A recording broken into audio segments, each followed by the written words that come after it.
ان الحمد للہ نحمده ونستعینه ونستغفره ونعوذ باللہ من شرور انفسنا ومن سیئات اعمالنا من يهده الله فلا مضل له ومن يضلل فلا هادي له واشهد ان لا اله الا الله وحده لا شريك له واشهد ان محمدا عبده ورسوله اما بعد فان خير الحديث كتاب الله وخير الهدي هدي محمد صلى الله عليه واله وسلم وشر الامور محدثاتها وكل محدثة بدعة وكل بدعة ضلالة وكل ضلالة في النار. اعوذ باللہ السمیع العلیم من الشیطان الرجیم من ہمزہ ونفخہ ونفثہ بسم اللہ الرحمن الرحیم رب اشرح لی صدری ویسر لی امری واحلل عقدۃ من لسانی یفقہوا قولی. بسم اللہ الرحمن الرحیم ان اللہ وملائکتہ یصلون علی النبی یا ایہا الذین آمنوا صلوا علیہ وسلموا تسلیما. اللہم صل علی محمد وعلی آل محمد کما صلیت علی ابراہیم وعلی آل ابراہیم انک حمید مجید. اللہم بارک علی محمد وعلی آل محمد کما بارکت علی ابراہیم وعلی آل ابراہیم انک حمید مجید. اللہم ربنا آتنا فی الدنیا حسنہ وفی الآخرۃ حسنۃ وقنا عذاب النار. لا الہ الا انت سبحانک انی کنت من الظالمین. حسبنا اللہ ونعم الوکیل. یا حی یا قیوم برحمتک استغیث ولا حول ولا قوة الا باللہ العلی العظیم. ربنا آتنا من لدنک رحمتا وہیئ لنا من امرنا رشدا. آمین.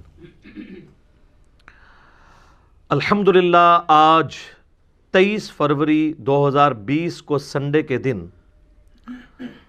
قرآن کلاس نمبر 17 میں ہم سورۃ البقرہ کی آیت نمبر 90 سے انشاءاللہ تعالی سٹارٹ لیں گے انشاءاللہ تعالی. پچھلی دفعہ ہماری گفتگو کنکلوڈ ہوئی تھی سورہ البقرہ کی آیت نمبر 89 کے اوپر، جو بڑی اہم ترین آیت ہے جس کے مفہوم کو بعض لوگوں نے مس یوز بھی کیا. اس کے اوپر میں نے تفصیل سے پچھلی دفعہ گفتگو کی تھی کہ اللہ کے محبوب صلی اللہ علیہ وآلہ وسلم کے وسیلے کو دوسرے اینگل سے پیش کیا کہ یہودی جنگوں میں فتح پانے کے لیے نبی علیہ السلام کا وسیلہ یوز کرتے تھے اور اسی آیت کو وہ کوٹ کرتے ہیں. تو میں نے بتایا تھا کہ اس کا کانٹیکسٹ ہی ڈیفرنٹ تھا کہ نبی علیہ السلام کی بعثت سے پہلے یہودی جب مشرکین عرب سے جنگوں میں مار کھایا کرتے تھے تو یہ کہا کرتے تھے آج تو تم ہمیں مار رہے ہو، جب وہ آخری پیغمبر آئیں گے ہم ان کے ساتھ مل کر قتال کریں گے اور پوری دنیا پہ ہمارا غلبہ ہوگا. اور یہ دھونس وہ ان کو لگایا کرتے تھے. یہ یعنی جنگوں میں فتح پانے سے مراد یہ تھا کہ وہ اللہ سے دعا کرتے تھے اللہ جلدی جلدی اس پیغمبر کو ہمارے پاس بھیج. اور جب وہ پیغمبر آ گئے تو سب سے پہلے وہ منکر بن گئے یہودی.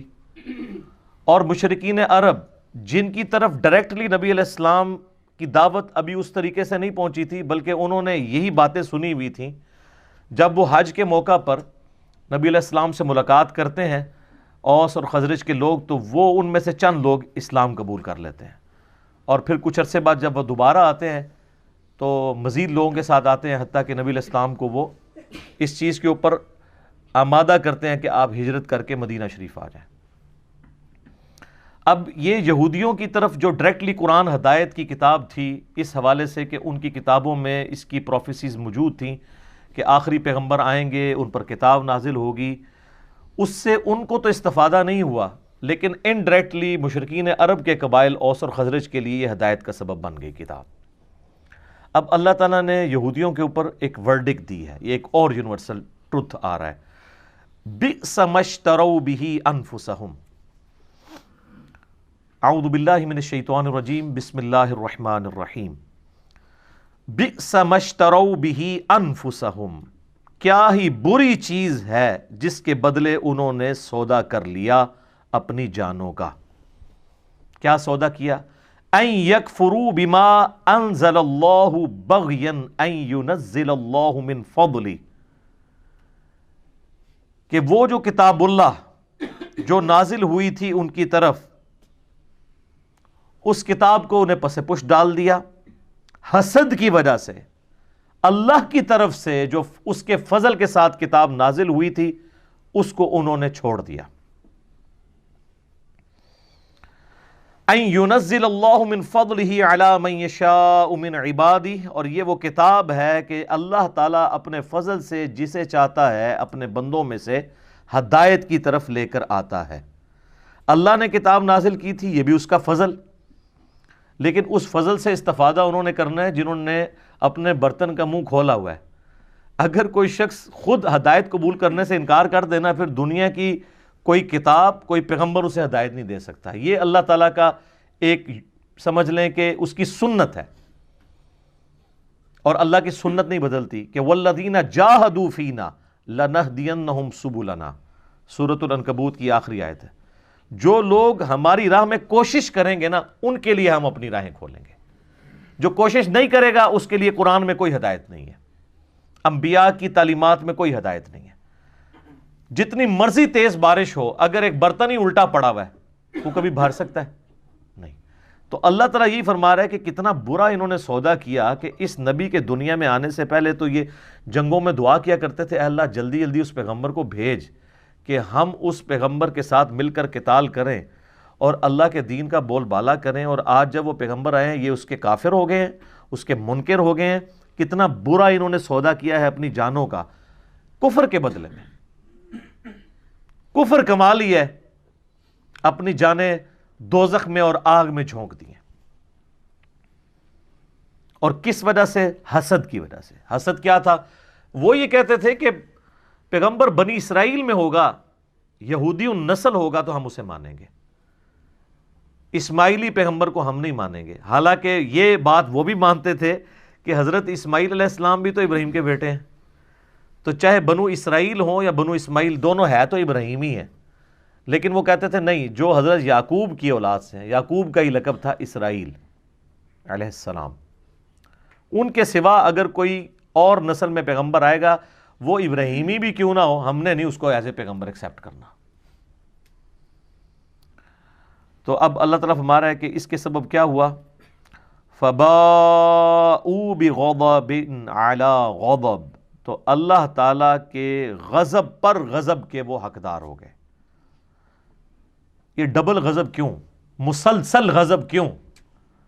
ایک تو انہوں نے اپنی کتاب کو ماننے سے انکار کیا جس کے اندر آخری پیغمبر کی پروفیسیز موجود تھی، ایک تو اس بات پر غضب کی اپنی کتاب کو ہی نہیں مان رہے، اور دوسرا جب وہ پیغمبر آ گئے وہ بھی تو اللہ کی حجت بن کے ہے، اس پیغمبر کا بھی انکار کر دیا۔ تو اللہ کی طرف سے غضب پر غضب کے مستحق ہوئے یہودی۔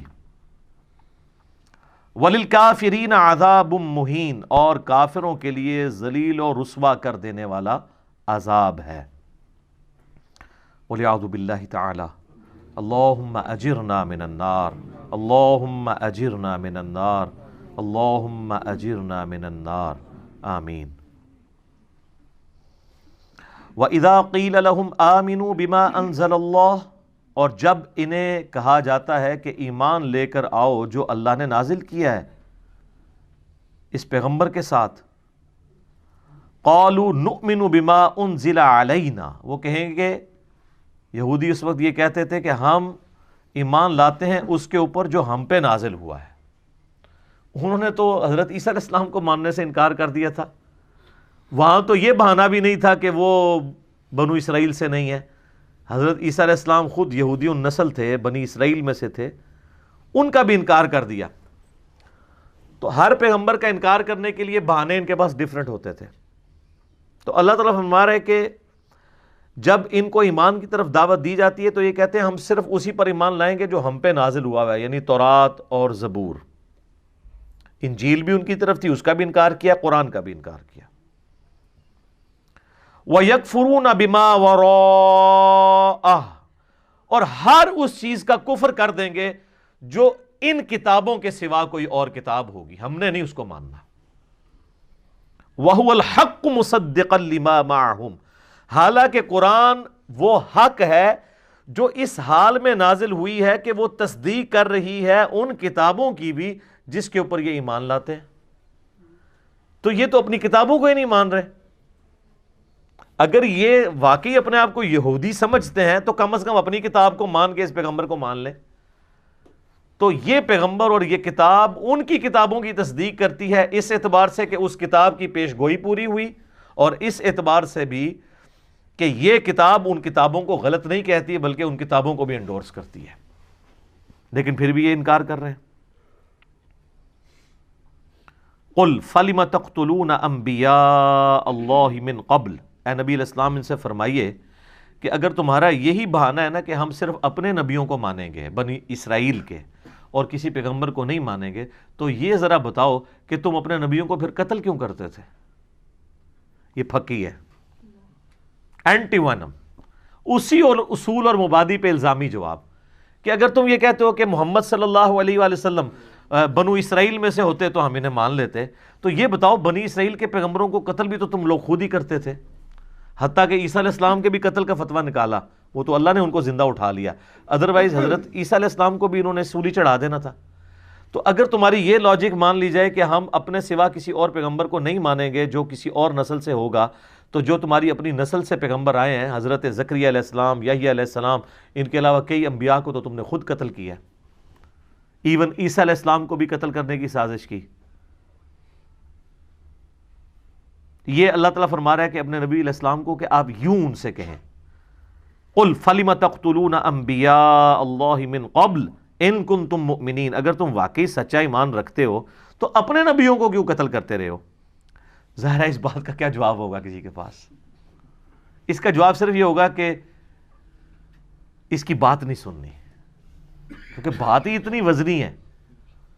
وَقَالَ الَّذِينَ كَفَرُوا لَا تَسْمَعُوا لِهَذَا الْقُرْآنِ وَالْغَوْا فِيهِ لَعَلَّكُمْ تَغْلِبُونَ، کافر کہتے ہیں قرآن جب پڑھا جا رہا ہو نا اس کو مت سنا کرو اور شور مچا دیا کرو، یہی ایک طریقہ ہے کہ تم قرآن پر غالب آ سکو، کیونکہ ان کو پتہ ہے قرآن پہ غلبہ کیسے ہوگا، کیونکہ اتنی لاجیکل یہ بک ہے کہ اس کا ہم لاجیکل آنسر تو نہیں دے سکتے، لیکن کم از کم شور مچا کے یہ تو کر سکتے ہیں کہ نہ خود سنیں نہ کسی کو سننے دیں۔ جب لوگ سنیں گے ہی نہیں تو قبول کیسے کریں گے؟ آج بھی یہ یاد رکھیے گا، جو یہ کہتا ہے نا کسی کی بات نہیں سننی، تو سب سے بڑی دلیل اس کی باطل پہ ہونے کی یہی ہے۔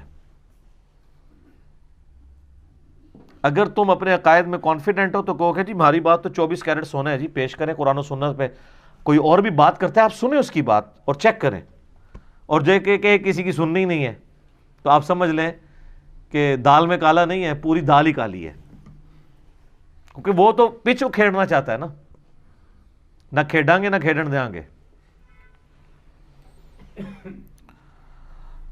وَلَقَدْ جَاءَكُمْ مُوسَى بِالْبَيِّنَاتِ، اور بے شک تمہارے پاس تو موسیٰ علیہ السلام آئے تھے کھلے معجزات لے کر۔ دو بڑے معجزات ان کے کیا تھے؟ عصا پھینکتے تھے اژدہا بن جاتا تھا، وہ آگے سورۃ الاعراف میں ڈیٹیل آئے گی، اور دوسرا اپنے گریباں سے یوں ہاتھ نکالتے تھے تو یہ ہتھیلی بالکل سورج کی طرح روشن ہو جاتی تھی۔ اور اس کے علاوہ بھی 7 معجزات اور ہیں سورۃ الاعراف میں جو مختلف موقع پر حضرت موسیٰ علیہ السلام کی بد دعا کی وجہ سے ان اسرائیلیوں کے اوپر، اسرائیل کے جو مخالفین تھے فرعونی، ان کے اوپر اللہ تعالیٰ کی طرف سے مینڈکوں کا عذاب، کھٹمل کا عذاب یہ آئے تھے۔ تو موسیٰ علیہ السلام تو اتنی کھلی نشانیاں لے کے آئے، لیکن ثم اتخذتم العجل من بعدہ وانتم ظالمون، لیکن تمہاری یہ حالت ہے کہ تم موسیٰ علیہ السلام پہ ایمان بھی لائے، ان کو پیغمبر بھی مانا، لیکن چند دنوں کے لیے وہ کوہ طور پہ گئے تو تم نے ان کے پیچھے سے بچڑے کو پکڑ لیا، اس کو خدا ڈکلیئر کر دیا، جبکہ تم ظلم کر رہے تھے۔ اچھا آپ اندازہ کریں کہ وقت کا پیغمبر دنیا میں موجود ہے، ابھی فوت نہیں ہوا، صرف 40 دن کے لیے کوہ طور پہ گیا ہے، تو 70,000 اس نبی کے صحابہ مرتد ہو گئے. صحابہ ہی تھے نا، نبی پہ ایمان لائے سب کچھ. اور ہماری جو یہ امت ہے اس پہ اللہ کا خاص فضل ہے، یہ امت توحید ہے. آج پیغمبر کو دنیا سے گئے آلموسٹ 1400 سال گزر چکے ہیں، اس کے باوجود مائنیوٹ خرابیاں ضرور آئیں عقیدوں میں شرک کے اعتبار سے، لیکن شرک جلی نہیں آیا. آج بھی جو اللہ تعالیٰ کی صفات میں بھی شرک کر رہے ہیں نا، ان کو بھی آپ مشرک ہیں تو وہ برا مانتے ہیں. وہ کہتے ہیں ہم نماز میں پڑھتے ہیں محمد عبدہ و رسولہ، اور اب ہمیں مشرک کہہ رہے ہیں. ہم نبی علیہ السلام کو اللہ کا نہ تو بیٹا مانتے ہیں، ہم تو اللہ کا بندہ ہی مانتے ہیں. مسئلہ استانت میں جو ایشو آتا ہے وہ الگ اپنی جگہ، لیکن وہاں پہ بھی وہ کہیں گے ہم معبود نہیں مانتے، نبی علیہ السلام کو اللہ کا بندہ ہی مانتے ہیں. تو ایز فار ایز توحید فی ذات از کنسرنڈ، اللہ کی ذات میں جہاں تک توحید کا جو ایشو ہے یا شرک فی ذات کے حوالے سے، اس امت کو اللہ تعالیٰ نے محفوظ رکھا ہے. خاص کرم ہے اس امت کے اوپر. یہ قیامت تک کے لیے اس حوالے سے ایک یونیک امت ہے. باقی جو عقائد کی خرابیاں ہیں کم از کم وہ بھی دور کی جا سکتی ہیں، کیونکہ کتاب سلامت ہے. اگلے انبیاء کی تو کتابیں بھی چینج ہو گئی. تو اللہ تعالیٰ فرماتا ہے کہ تم لوگوں نے تو بچڑے کو الہ کے طور پہ مان لیا تھا، جبکہ تمہیں یہ بات پتہ تھی. یہ ظلم جب کر رہے تھے نا، تمہیں علم تھا یہ ظلم کر رہے ہو. وَإِذْ أَخَذْنَا مِيثَاقَكُمْ، اور یاد کرو جب ہم نے تم سے یہ عہد لیا تھا. تم سے مراد تمہارے آباء و اجداد سے 6 لاکھ ساتھی تھے حضرت موسیٰ علیہ السلام کے، 12 قبائل میں 50 ہزار کے. ہم نے تم سے ایک عہد لیا تھا. وَرَفَعْنَا فَوْقَكُمُ الطُّورَ، اور تم پر طور پہاڑ کو بلند کیا تھا. یہ وہ جو پہلے جتنے واقعات آئے ہیں نا وہ دوبارہ سے ریپیٹ ہو رہے ہیں اس میں، کہ وہ طور پہاڑ، اتنا بڑا پہاڑ اللہ نے بادل کی طرح سسپینڈ کر دیا ان کے سروں کے اوپر، اور کہا کہ پکڑو اس کتاب کو، تورات کے اوپر چلو. اب اتنی بڑی جب دھمکی ان کو لگائی گئی تو اس وقت تو بڑی مضبوطی کے ساتھ انہوں نے اس دھمکی کو ایکسیپٹ کرتے ہوئے کتاب اللہ کو مان لیا، لیکن بعد میں اس کا پاس نہیں رکھ سکے.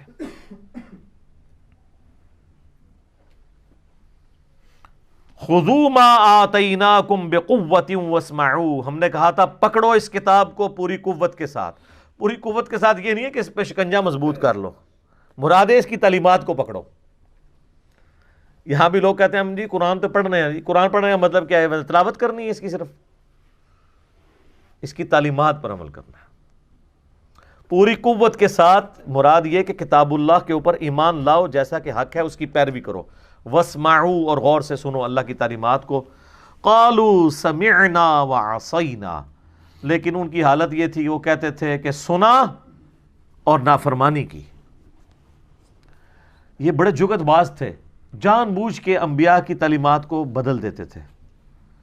کہا گیا کہ تم نے اریحہ شہر جب فتح ہو شام کا، اس میں داخل ہونا ہے حطۃ کہتے ہوئے. جوشوا ابن نون کے ساتھ جب وہ داخل ہوئے، یوشع ابن نون، جوشوا انگلش میں کہتے ہیں، تو انہوں نے حنطۃ کہنا شروع کر دیا، ہمیں گندم چاہیے. یہاں پہ کہا گیا کہو سمعنا واطعنا، ہم نے سنا اور اطاعت اختیار کی. انہوں نے کہا سمعنا وعصینا، ہم نے سنا اور نافرمانی کی. اور اگر کوئی کہتا تھا یہ کیا کہہ رہے ہو، وہ کہتے ہیں ہم نے کانوں کا علاج کراؤ، ہم نے اطعنا ہی کہا ہے. موٹا کر کے تو 19-20 کا ہی فرق ہے نا، سمعنا واطعنا یا سمعنا وعصینا. تو وہ کہتے تھے ہم نے تو یہی کہا ہے. وَأُشْرِبُوا فِي قُلُوبِهِمُ الْعِجْلَ بِكُفْرِهِمْ، اللہ تعالیٰ فرماتا ہے کہ بچڑے کی محبت ان کو پلا دی گئی ان کے کفر کے سبب. یہ اللہ کی طرف سے لعنت پڑ جاتی ہے. سورہ زخرف میں آتا ہے جو رحمان کے ذکر سے روگردانی اختیار کرتے ہیں ہم ان پہ شیطان مسلط کر دیتے ہیں. اللہ خود کر دیتا ہے. یہ سارا شر کس نے پیدا کیا ہے؟ اللہ ہی نہیں، کیونکہ پیدا کیا تو تبھی آزمائش ہے نا. من شر ما خلق. ہم اللہ سے جب پناہ مانگتے ہیں تو کہتے ہیں اے اللہ ہر اس چیز کے شر سے تیری پناہ میں آتے ہیں جو پیدا تو نہیں کی ہوئی ہے. شیطان کو کس نے پیدا کیا؟ اللہ نے. اللہ کو شیطان سے لڑنے کے لیے کو ہماری ضرورت ہے؟ 2 منٹ میں گیچی مروڑ دے اس کی. لیکن نہیں، مہلت دی ہوئی ہے کیونکہ ہماری آزمائش رکھ دی ہے نا اس کو. تو ہر شر کو پیدا اللہ نے کیا ہے، اس لیے خیر اور شر میں آپ تمیز کر کے سچائی تک پہنچیں. اللہ کو یہ پسند ہے. صرف خیر ہی خیر ہو تو وہ تو اللہ کے پاس آلریڈی اتنی بڑی مخلوق فرشتوں کی فارم میں موجود ہے، جو سورۃ الانبیاء میں آتا ہے کہ نہ وہ تھکتے ہیں نہ تھمتے ہیں، ہر وقت اس کی حمد اور تسبیح کرتے رہتے ہیں، اور جو اللہ حکم دیتا ہے اس کی خلاف ورزی کا وہ سوچتے بھی نہیں ہیں. اگر اللہ تعالیٰ نے یہی کام لینا ہوتا تو فرشتے کر رہے تھے وہ والی عبادت. اللہ نے وہ والی عبادت انسان سے طلب کی ہے کہ جو انسان اپنی مرضی سے کرے. اور میں اسی لیے کہتا ہوں کہ یہ وہ دولت ہے جو جبرائیل کے پاس بھی نہیں ہے. یہ کہا جاتا ہے نا، ہے فرشتے سے بہتر انسان بننا. واقعی اگر انسان کا بچہ کو بن جائے. فرشتے اگر اللہ کو مانتے ہیں تو اللہ کی مرضی سے، انسان اگر اللہ کو مانتا ہے تو اپنی مرضی سے. توفیق الہی اپنی جگہ ہوتی ہے، لیکن توفیق بھی اس وقت ہوتی ہے جب انسان خود ڈیسیژن کرتا ہے. اور یہ ایک ڈیسیژن اللہ کو اتنا پیارا ہے کہ اس کے ایکویلنٹ کوئی اور چیز ہو ہی نہیں سکتی. فرشتے تو خود انسانوں کی خدمت میں لگے ہوئے ہیں سرکار. صحیح بخاری میں حدیث ہے، جو آیت الکرسی پڑھ کے رات کو سوتا ہے اللہ کی طرف سے ایک فرشتہ اس کے اوپر ایز اے محافظ مقرر ہو جاتا ہے. قرآن میں جگہ جگہ یہ مضمون آیا کہ ہم نے، سورۃ الحجر میں بھی آیا کہ ہم نے محافظ فرشتے تمہارے اوپر رکھے ہوئے ہیں جو حفاظت کرتے ہیں.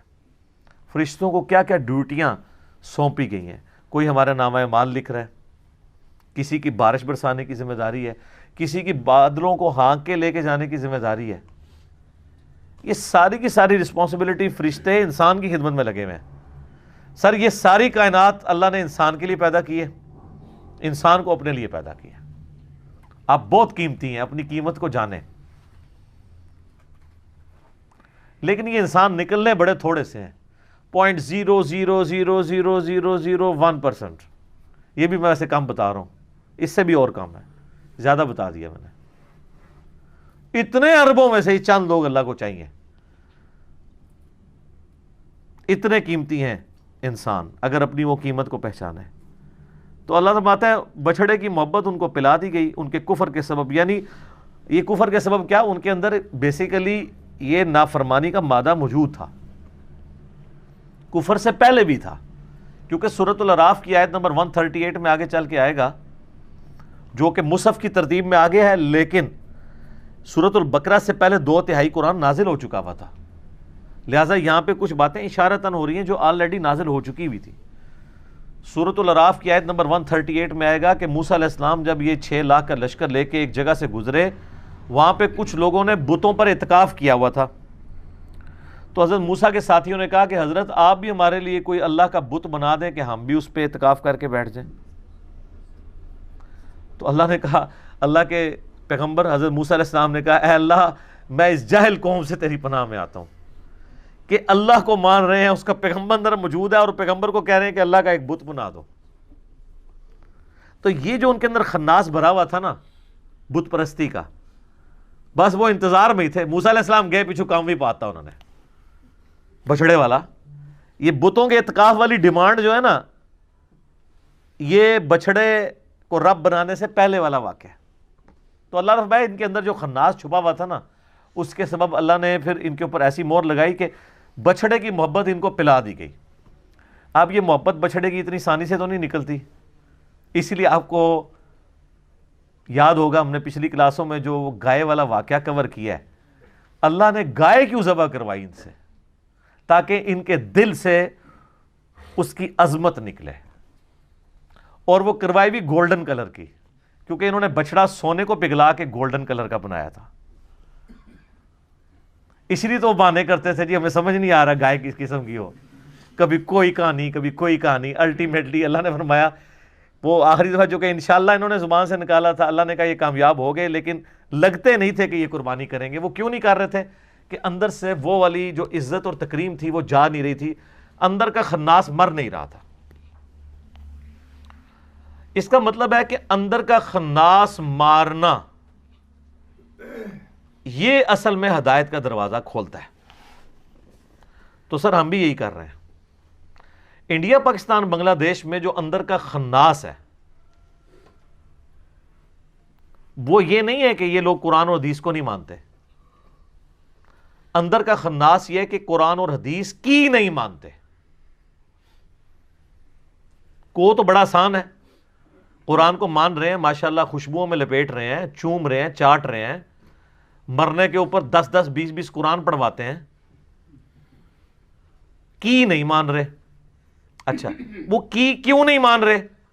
یہ بیماری تو سارے کہتے تھے, اس بیماری کی اصل وجہ کیا تھی؟ وہ علاج ہی نہیں کیا. جیسا کہ ہمارے عموماً ایلوپیتھک علاج کے اندر نا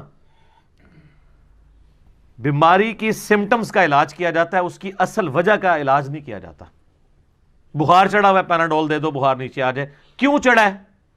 ہو سکتا ہے کرونا وائرس ہی ہوا ہو, اس میں بھی بخار چڑھتا ہے.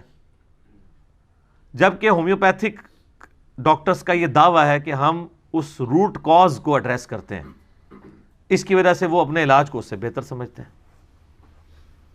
ہم بھی یہ بتاتے ہیں کہ اصل روٹ کاز یہ تھی قرآن و حدیث کو نہ ماننے کی کہ بابوں کی محبت انہیں پلا دی گئی تھی, جس طرح بچڑے کی محبت پلا دی گئی تھی ان کو. تو جب تک بابے ذبح نہیں ہوتے اس وقت تک کبھی بھی بات سمجھ نہیں آنی. اور اس کے لیے ہم نے ایک سمپل سا نعرہ دیا ہے, کیا کہ مرنے سے پہلے اے مسلمان کر لے اس پہ غور, کتابوں کا خدا اور ہے بابوں کا خدا اور. اور یہ دعویٰ ہم نے صرف زبانی کلامی نہیں کیا, بلکہ پھر ہم نے اس کی مثالیں پبلک کے سامنے رکھی ہیں کہ آپ کے بابوں نے آپ کو کوئی ایک بات بھی صحیح نہیں بتائی ملاوٹ کے بغیر. اگر آپ کہیں کہ انہوں نے بتایا اللہ ایک ہے, تو سر ہندو کیا کہتے ہیں؟ اللہ دو ہیں. وہ بھی کہتے ہیں اوپر ایک ہی بھگوان ہے, نیچے کہتے ہیں یہ اسی کے ہیں, یہ بھی نیچے کہتے ہیں نیچے اللہ نے ڈیوٹیاں لائی ہیں. کہانی تو وہی ہے, اس کی شکل ڈیفرنٹ ہے. اوپر تو سارے ایک ہی مان رہے ہیں. تو یہ نیچے جو کہانیاں تھیں نا, یہ جو اندر کا خناس اس وقت مرتا ہے جب آپ ان بابوں سے اعلان برات کریں. اور بابوں سے اعلان برات کروانے کے لیے آپ کو جناب وہ کیمو تھراپی چاہیے, چھوٹے موٹے علاج سے نہیں ہوتا. اور وہ ایک بار لگ جائے نا, ویسے تو کینسر کے علاج میں تو چانسز ہوتے ہیں کہ دوبارہ کینسر ہو جائے, لیکن اللہ کے فضل سے یہاں سے جو کیمو تھراپی ہوتی ہے نا اس پلیٹ فارم سے, اس کے بعد وہ مریض جو ہے وہ اس قابل ہو جاتا ہے کہ آگے مریضوں کو ٹھیک کرنا شروع کرتا ہے کہ ادھر آؤ بھائی تو اصل مسئلہ دسنے کی ہے اے وے کہانی. یہ اصل میں وہ چیز ہے جس کو آئیڈینٹیفائی کر لیے, لیکن یہ بہت بڑی دلیری کا کام تھا. لوگ کہتے ہیں پہلے کیوں نہیں کسی نے کیا؟ سر اس لیے نہیں کیا کہ حکمرانوں کی پش پناہی ہوتی تھی گمراہ کن عقائد کے اوپر. جب اورنگزیب عالمگیر دربار پہ بیٹھا رہے گا تو نیچے عوام کیا کرے گی؟ اور وہ حکمران آج والا حکمران نہیں ہے کہ آپ حکمران کو گالیاں بھی نکالیں, سوشل میڈیا کے اوپر اس کو یہودی ایجنٹ بھی لکھتے رہیں اور مودی کا یار بھی لکھتے رہیں, جو مرضی لکھتے رہیں, کوئی فرق نہیں پڑتا. اس زمانے میں یہ نہیں ہوتا تھا, وہ سگے بھائی کو بھی قتل کروا دیتے تھے جو اظہار رائے کرتا تھا, فریڈم آف ایکسپریشن کوئی نہیں تھی. تو ایسے موقع میں آپ سمجھ سکتے ہیں کہ کوئی بندہ توحید کی آواز لے کے اٹھے تو وہ سودا بکنا شروع ہو جائے, کاٹ کے پرے پھینک دیتے تھے. صرف ان کا دین پروموٹ ہوتا تھا جو حکمرانوں کا دین ہوتا تھا. اس لیے آپ دیکھیں سلطنت عباسیہ میں جب مامون الرشید معتزلہ ہو گیا, پوری سلطنت اس کے پیچھے جو ہے وہ ظاہر ہے اس نے تلوار کی زور کے اوپر نافذ کر دیا. تو اکیلا احمد بن حنبل ہی کھڑا ہوا تھا نا, باقی تو سارے مولوی دم دبا کے ادھر ادھر ہو گئے تھے, بڑے بڑے امام, بڑے بڑے رحمہ اللہ, کیونکہ مارے کھانی پڑنی تھی. تو بہرحال کوئی رزلٹ نکل آیا. لیکن بعد میں یہ ہوا کہ یعنی اس لیول کی ایفرٹ نہیں ہوئی, اگر ہوئی بھی ہے تو وہ اکھاڑ دی گئی ہے. آج بھی اگر آپ دنیا سے یوٹیوب ختم کر دیں تو ہماری یہ دعوت اسی پلیٹ فارم پہ اسی جیلم شہر کے اندر دفن ہو جانی تھی نا. اگر آپ ایک لمحے کے لیے سوچیں کہ انٹرنیٹ نہ ہو تو لوگوں نے کہا تھا سارے لوگ یہی کرتے ہیں. اب سر آپ دنیا کی کسی مسجد میں چلے جائیں، دنیا کی کسی مسجد میں جہاں کوئی اردو سپیکنگ ہے، اور اس سے یہ پوچھیں کہ یار یہ اس طرح ایک لڑکا آیا ہوا ہے، بس اتنا ہی کہنا ہے آپ نے، آگے وہ آپ کو اچھا یا برا تعارف خود ہی کرا دے گا۔ تو یہ کیوں ہوا ہے؟ اس میڈیا کی برکت سے۔ اور یہ اللہ کا وعدہ ہے اپنے نبی کے ساتھ، هو الذی ارسل رسولہ بالہدی ودین الحق لیظہرہ علی الدین کلہ، اور یہ بشارت قرب قیامت میں پوری ہونی ہے۔ مسند احمد میں حدیث ہے، قیامت سے پہلے ایک وقت ایسا آئے گا کہ دنیا کے ہر گھر میں میری دعوت پہنچے گی، لوگ چاہتے یا نہ چاہتے ہوئے اس دعوت کو قبول کریں گے۔ تو صحابہ کرام کے زمانے میں تو ایسا نہیں ہو سکا، بعد میں بھی نہیں۔ اس ٹائم بھی لوگ سوچتے ہوں گے کہ ہر گھر میں کیسے پہنچے گی؟ سر آج دیکھ لینا، ہر گھر میں کیا، گھر کے بیڈ روم کے اندر، موبائل کے اندر، جس بچے کو آپ دوسرے مسئلے کی مسجد میں نہیں جانے دیتے تھے، اس بچے کے موبائل کے اندر ہمارے کلپس موجود ہیں۔ یہاں لوگ آ کے رونا روتے ہیں جناب، کہتے ہیں جی بچہ ساڈا خراب ہو گیا، بھائی منو پتہ بھی نہیں کتے بچے خراب ہو گئے نے۔ یہ اللہ تعالیٰ نے ریسورسز پرووائڈ کیے، اس دور کی برکت ہے۔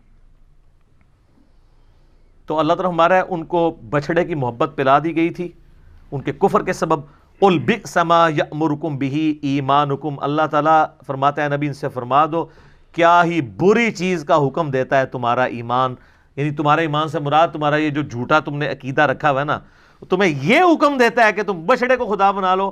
تمہارے تو کرتوت ایسے ہیں، تم لوگوں نے تو اپنے پیغمبر کی موجودگی کے اندر کفر و شرک کیا، آج پیغمبر آخر الزمان صلی اللہ علیہ وآلہ وسلم کا انکار کر رہے ہو، تو کوئی معیوب بات نہیں ہے۔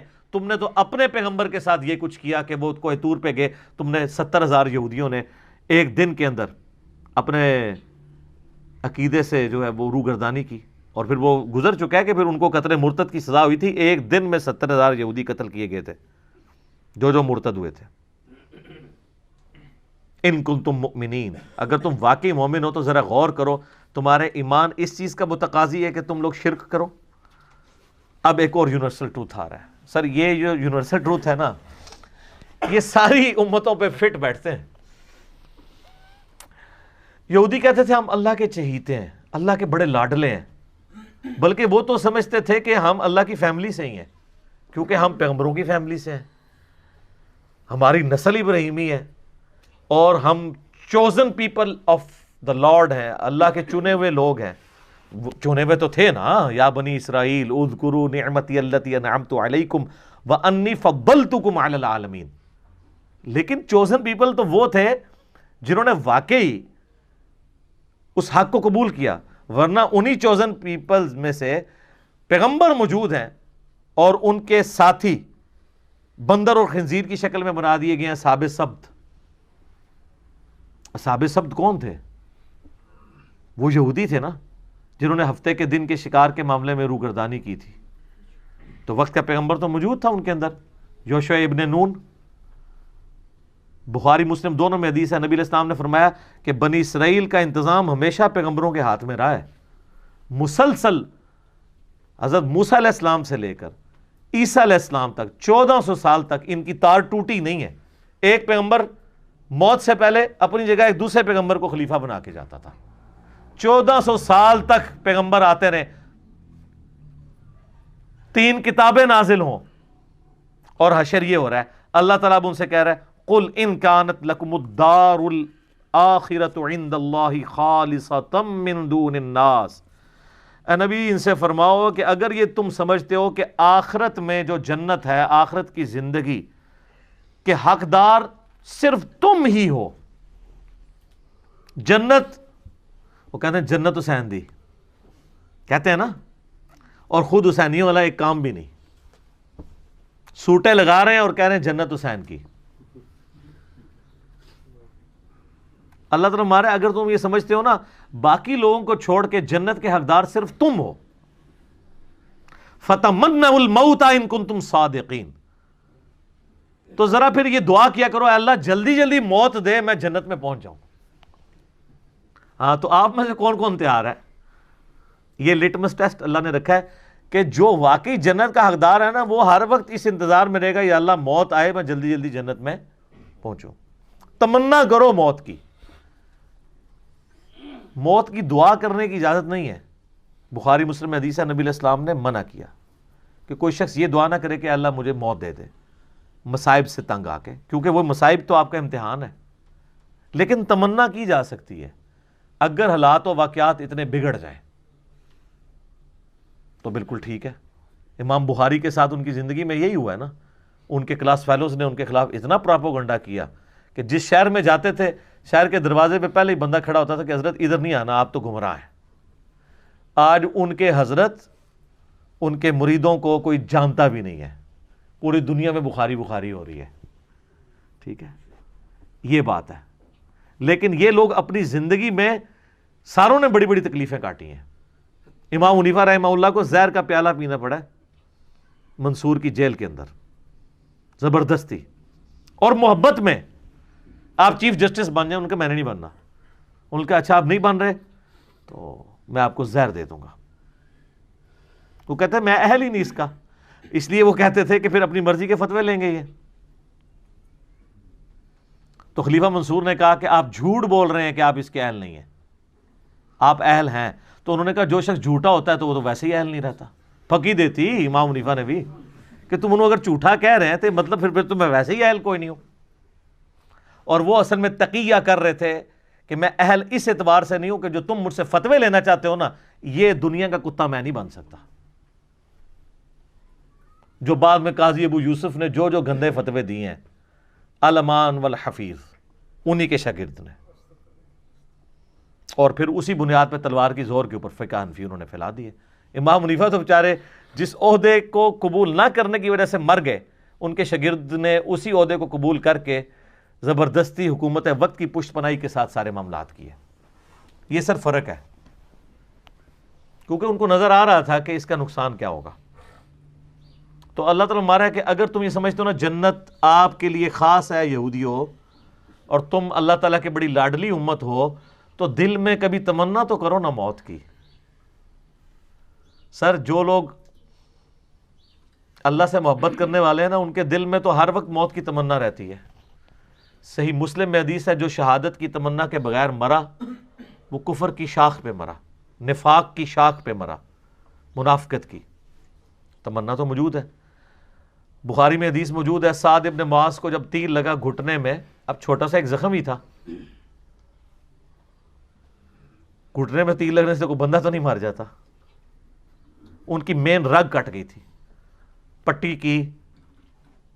پھر انہوں نے دعا کی، اے اللہ اگر مشرکین عرب نبی علیہ السلام کے اوپر اب نہیں چڑھائی کریں گے جس طرح کہ انہوں نے بدر میں کی، احد میں کی، اور آج خندق میں کی ہے، اس کے بعد اگر کوئی ایسا معاملہ نہیں ہونے والا تو اسی زخم کو میرے لیے کھول دے اور مجھے شہادت کی موت دے دے۔ یہ صحیح بخاری میں۔ تو وہ زخم ان کا جاری ہو گیا، سعد ابن معاذ کو اللہ تعالیٰ نے شہادت کی موت دے دی۔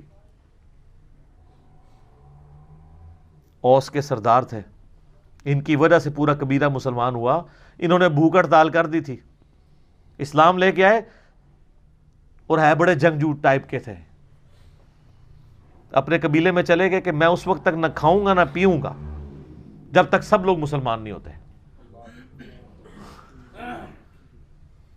سر عمر سیریز میں انہوں نے سعد ابن معاذ کو فلمایا ہے، مدینے جاتے ہی سب سے بڑا جو سمجھ لینا تلخ تجربہ تھا مسلمانوں کے لیے وہ یہ تھا، کیونکہ مدینے کا ڈان جو تھا نا وہ سعد ابن معاذ تھا، کوئی چسکتا بھی نہیں سی انہوں تو بغیر، اور ڈان تھے وہاں کے، اور اللہ نے دیکھے کہاں پہنچا دیا، اور ان کو وہ شہادت کی تمنا ملی، کیونکہ بخاری میں موجود ہے نبی علیہ السلام نے خندق کے موقع پہ کہہ دیا تھا کہ یہ آخری دفعہ ہے کہ کافر تم پہ آئے ہیں، اب تم کافروں پہ حملہ کرو گے، اور وہی ہوا۔ اگلے سال نبی علیہ السلام نے پھر 6 ہجری کے اندر عمرے کا ارادہ کیا، وہ صلح حدیبیہ ہو گئی، 7 ہجری میں غزوہ خیبر ہوا، 8 میں فتح مکہ ہو گیا۔ تو مومن تمنا کرتا ہے موت کی اس اعتبار سے کہ اے اللہ اگر دنیا میں میرے لیے کوئی خیر باقی نہیں ہے، میرے لیے زندگی میں امتحان ایسے آنے والے ہیں جن کو میں برداشت نہ کر کے کفر کی زندگی میں نہ چلا جاؤں، اگر اس اعتبار سے کوئی موت کی تمنا رکھتا ہے تو وہ صحابہ کی سنت ہے۔ شہادت کے اعتبار سے جو تمنا رکھتا ہے، کیونکہ اگر آپ تمنا ہی نہیں ہوگی شہادت کی تو آپ جنگ خاک لڑیں گے جا کے۔ خالد ابن ولید جو ہے وہ کس طریقے سے ان کے اعصاب کے اوپر سوار تھے رومنز کے اور پرشینز کے. وہ سیدھا پہلے تو خط بھجواتے تھے کہ میں وہ قوم لے کے آ رہا ہوں کہ تمہیں شراب اتنی محبوب نہیں ہے, عورتیں اتنی محبوب نہیں ہیں جتنا وہ موت سے محبت رکھتے ہیں. تو سر ایسے جو لوگ ہیں جو آپ کے ذہن میں شاید کھر دماغ ہوں, ان کے آگے کون سی سپر پاور ٹھہر سکتی ہے؟ لمیٹڈ ریسورسز کے ساتھ یرموک اور قادسیہ کے اندر انہوں نے ناکو چنے چبوا دیے ان کو. تو اللہ تعالیٰ ہمارا یہودی ہو, اگر تمہیں یہ یقین ہے نا کہ تم جنت تمہارے لیے گارنٹیڈ ہے, تو ایک دفعہ موت کی تمنا تو کرو اگر تم سچے ہو. اور اللہ تعالیٰ خود ہی جواب دے رہا ہے وَلَن يَتَمَنَّوْهُ أَبَدًا بِمَا قَدَّمَتْ أَيْدِيهِمْ, یہ کبھی بھی موت کی تمنا نہیں کریں گے بسبب ان اعمال کے جو انہوں نے آگے بھیجے ہوئے ہیں. ان کو پتہ ہے کہ کرتوت ہم نے کیا کیے ہوئے ہیں. یہاں بھی میں آپ کو بتا دوں, یہ جو لوگ بڑی بڑھ چڑھ کے تقریریں کر رہے ہوتے ہیں نا,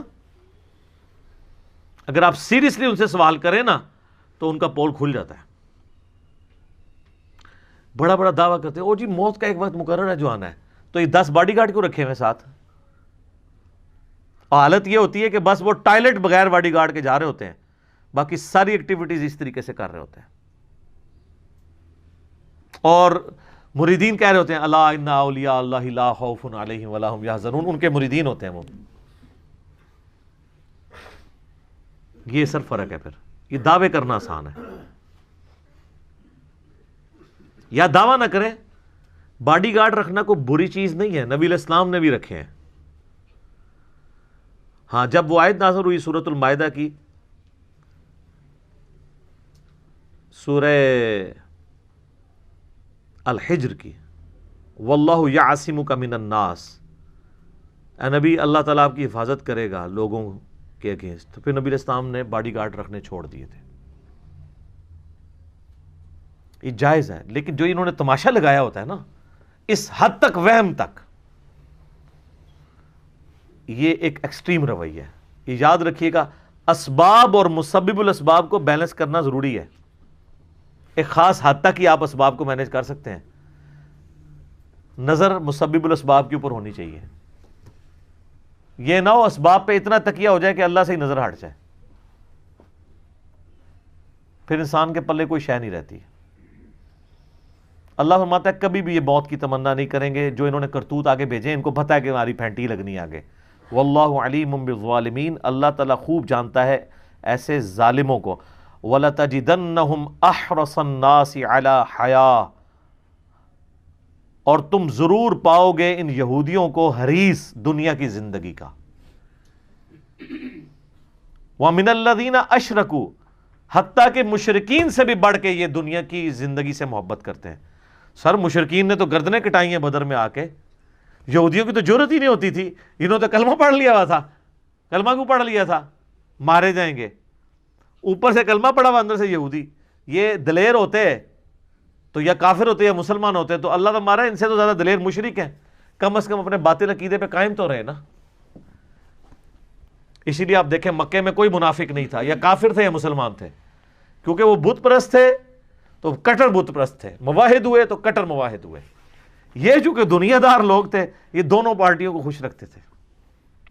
جس طرح آج کل جو دنیاوی علماء ہیں سب کو خوش رکھتے ہیں, ان سے سارے خوش ہوتے ہیں, سب کے مطلب کی کوئی نہ کوئی بات کر دیتے ہیں, میٹھی میٹھی باتیں. یود احدہم لو یعمر الف سنہ, ان میں سے ہر ایک کی خواہش ہے کہ وہ زندہ رکھا جائے اسے 1000 سال کے لیے. 1000 سال کی زندگی کی وہ تمنا رکھتا ہے. حالانکہ 1000 سال کس نے زندہ رہنا ہے؟ بہت لاٹری کسی کی نکلا ہے تو وہ بھی سینچری کرتا ہے. اور آج کل تو یہ پرانے ہی ہیں جو 70s تک پہنچے ہوئے ہیں, نئے تو 50 کے اندر فارغ ہو رہے ہیں. کتنے خوش نصیب ہیں یار, جس کو 70 سال بعد جنت ملنی ہے 50 سال بعد ہی مل جائے ہے. وما ہوا بمزحزح, اور نہیں بچا سکتا ان کو عذاب, من العذاب, عذاب میں سے اتنی مدت زندہ رہنا. یعنی اگر یہ 1000 سال بھی کوئی زندہ رہ لے تو مرنے کے بعد تو عذاب آنا ہی ہے, موت تو نہیں ٹلنی نا.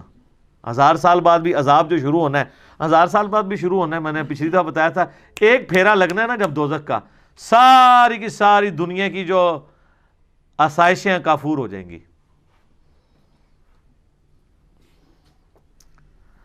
وما ہوا بمزحزحیہ من العذاب ان یعمر, نہیں بچا سکتا ان کو 1000 سال تک زندہ رہنے والی عمر بھی عذاب سے.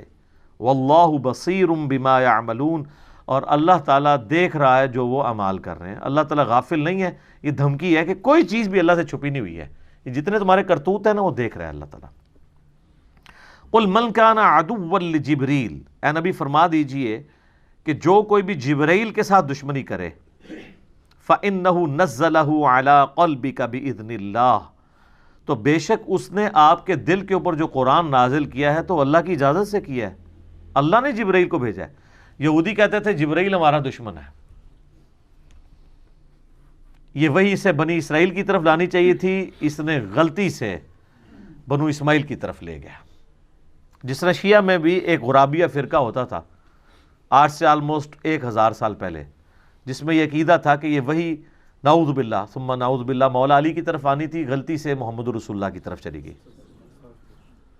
خیر شیعہ نے اسی وقت اس کو اوورکم کیا اور کافر ڈکلیئر کر دیا. آج تاریخ میں اس کا کوئی نام و نشان نہیں ہے سوائے یہ کہ ہم کبھی کتابوں میں پڑھ لیں. اسے فرقہ کہتے ہیں غرابیہ. غراب عربی میں کسے کہتے ہیں؟ کوے کو. وہ کہتے ہیں جیسے کوے ہم شکل ہوتے ہیں نا, تو 2 کووں کو دیکھ کے اندازہ نہیں ہوتا, تو جبرائیل کو یہ اندازہ نہیں ہوا کہ میں نے مولا علی کی طرف جانا ہے یا رسول اللہ کی طرف, نعوذ باللہ. تو شیعہ نے ایسے فرقے کو خود کافر کہہ کے اپنے اندر سے خارج کر دیا. ظاہر ہے کہ غلوف تو رہا ہے نا ساری امتوں میں. پھر مولا علی کے بارے میں تو نبی علیہ السلام نے یعنی واضح طور پہ فرمایا تھا, حدیث موقوف تو موجود ہے نا. مولا علی نے کہا کہ میری وجہ سے 2 فرقے دوزخ میں جائیں گے اور میری وجہ سے 2 فرقے گمراہ ہوں گے, ایک میری محبت میں غلوف کر کے اور ایک میری دشمنی میں, یعنی ناصبی اور رافضی. تو ایکسٹریم رویے تو رہے ہیں. تو اس امت میں بھی یعنی آپ سمجھ لیں کہ عیسیٰ ابن مریم کی مثال ہے مولا علی, کہ یہودیوں نے ان کا انکار کیا اور گمراہ ہوئے, اور عیسائیوں نے ان کی شان میں غلوف کیا اور گمراہ ہوئے. یہاں پہ بھی مولا علی کی شان میں غلوف کیا, روافظ نے, گمراہ ہوئے, اور ناصبیوں نے ان سے بغض رکھ کے گمراہ ہوئے. تو اللہ تعالیٰ فرما رہا ہے کہ جو جبرائیل سے دشمنی کرتا ہے اس کو یہ پتہ نہیں وہ دشمنی کس سے کر رہا ہے, وہ تو اللہ سے کر رہا ہے. جبرائیل کو اپنی مرضی سے آیا تھا. سورہ التحریم میں آتا ہے کہ فرشتے تو وہی کرتے ہیں جو اللہ ان کو حکم دیتا ہے, اور فرشتوں کا سردار جبرائیل وہ اللہ کی مرضی کے بغیر آ جائے گا. مصدقا لما بین یدیہ, جبکہ یہ کتاب اس حال میں نازل ہوئی ہے کہ وہ تصدیق کر رہی ہے جو تمہارے ہاتھوں میں آلریڈی کتاب موجود ہے. یہ کوئی نئی دعوت نہیں لے کے آئی, اسی کو رینیو کرنے کے لیے آئی ہے. وَہُدًى وَبُشْرَىٰ لِلْمُؤْمِنِينَ, اور یہ ہدایت ہے اور بشارت ہے ان لوگوں کے لیے جو بات مان لیں, جو ایمان لانے والے ہیں. جو بات نہیں مانیں گے ان کے لیے تو قرآن میں کوئی ہدایت نہیں ہے. مَنْ كَانَ عَدُوًّا لِلَّهِ, یہ بھی ایک اور یونیورسل ٹروتھ آ رہا ہے. جو کوئی اللہ سے دشمنی کرے, وَمَلَائِكَتِهِ, یا اس کے فرشتوں کے ساتھ, وَرُسُلِهِ, یا اس کے رسولوں کے ساتھ, وَجِبْرِيلَ, یا جبرائیل کے ساتھ, وَمِيكَالَ, یا میکائیل علیہ السلام کے ساتھ, فَإِنَّ اللَّهَ عَدُوٌّ لِلْكَافِرِينَ, تو بے شک اللہ تعالیٰ ایسے کافروں کا دشمن ہے جو اللہ کے ولیوں سے دشمنی کرے. اس کے کانٹیکسٹ میں وہ بخاری کی ایک حدیث بھی ہے کہ اللہ تعالیٰ فرماتا ہے جو میرے ولی سے دشمنی کرے میرا اس کے خلاف اعلان جنگ ہے, اور میرا بندہ میرا قرب حاصل نہیں کر سکتا مگر فرائض میں پابندی سے, اور نوافل میں کثرت سے میرا اتنا قرب حاصل کر لیتا ہے کہ میں اس کے ہاتھ بن جاتا ہوں جس سے وہ پکڑتا ہے, میں اس کے پاؤں بن جاتا ہوں جس سے وہ چلتا ہے, میں اس کے کان بن جاتا ہوں جس سے وہ سنتا ہے, میں اس کی زبان بن جاتا ہوں جس سے وہ بولتا ہے, میں اس کی آنکھیں بن جاتا ہوں جس سے وہ دیکھتا ہے. بس انڈیا پاکستان بنگلہ دیش میں یہاں کے نا حدیث کو چھوڑ دیتے ہیں کیونکہ انہوں نے اپنے بابے نکالنے ہوتے ہیں اس حدیث میں سے. اچھا, اور یہ حدیثیں ان بابوں پہ فٹ کر رہے ہوتے ہیں جنہوں نے اپنے ناموں کے کلمے پڑھائے ہیں, جنہوں نے انڈیا پاکستان میں شرک پھیلایا ہے. مجھے بتائیں قرآن اگر ولی اللہ کی بات کرتا ہے تو اس ولی اللہ کی کرے گی نا جو قرآن کے موجود جب نازل ہو رہا تھا اس وقت جو لوگ تھے. قرآن میں کہیں لکھا ہوا ہے کہ 1200 سال بعد فلانا ولی آئے گا, 500 سال بعد فلانا آئے گا. قرآن جب ولی کی بات کرتا ہے تو کس ولی کی بات کرتا ہے؟ صحابہ اور اہل بیت کی, جن کی کوئی کرامت نہیں ہے. شیخ عبد القادر جیلانی نے 12 سال بعد برات کاٹ لی. حضرت عمر نے کیڑی برات کڈی ہے؟ حضرت ابوبکر نے کچھ بھی نہیں کڈا. سب کہانی ہے جھوٹ. تو یہ میں آپ کو فرق بتا رہا ہوں. تو اس حدیث میں آگے الفاظ ہیں کہ میرا بندہ جب اپنے دشمن کے اگینسٹ مجھ سے پناہ طلب کرتا ہے تو میں اسے پناہ دیتا ہوں. اپنے دشمن کے اگینسٹ مجھ سے دعا کرتا ہے, میں اس کی دعا قبول کرتا ہوں. اگر وہ اللہ کا ہاتھ ہی بن چکا ہے پھر اللہ سے کیا مانگ رہا ہے؟ وہ اللہ سے مانگنے کی ضرورت نہیں. ایک بندہ اللہ کا ہاتھ اس کا ہاتھ بن چکا ہے تو جدھر مرضی ہاتھ لے جائے, وہ جس کی مرضی گیچی پر روڑ دے. اللہ سے کیا مانگ رہا ہے وہ پھر؟